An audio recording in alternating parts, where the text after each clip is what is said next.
हाय, good morning. तर सकाळी असं सूर्याला पाहिलं ना खूप छान वाटतं.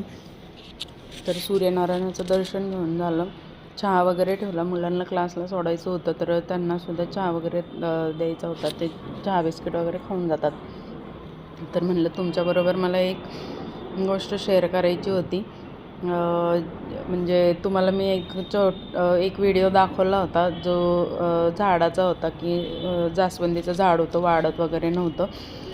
तर ते झाड आता इतकं वाढलं ना, त्याला कळ्या वगैरे आलेल्या आहेत झाडांना. तर खूप छान वाटलं मला, कारण 1.5 वर्षांनी त्या झाडाला ते फूल आलेलं आहे. मागच्या व्हिडिओमध्ये मी तुम्हाला दाखवलं होतं, ते कटिंग केलं होतं, त्याच्यावरती असं कीड वगैरे लागायची. तर आता मी तुम्हाला ते दाखवतेच पुढे. तर उंबरठ्याची वगैरे पूजा वगैरे करून घेतली आणि आता ही माझ्या गार्डनमधली झाडं बघा. तर ते तुम्हाला मी झाड दाखवते. जे लास्टला कुंडी दिसते ना, ते वालं झाड आहे. ते चांगलं आता ग्रो झालेलं आहे, म्हणजे वाढलेलं आहे.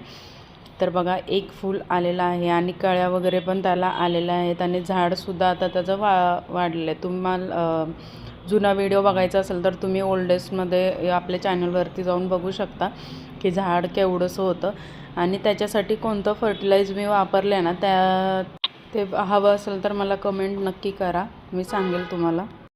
आणि मी हे फूल वगैरे बघितल्यावर मला खूप भारी वाटलं, कारण खूप दिवसांनी फुलं आलं होतं. मला तर फुलं वगैरे ग्रीनी असं रोप वगैरे लावायला खूप आवडतं.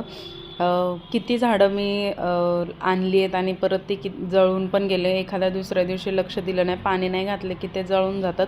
तर बघा, ते पहिलं फूल मी गणपतीला अर्पण केलेलं आहे. देवपूजा वगैरे झाली आणि अर्पण केले.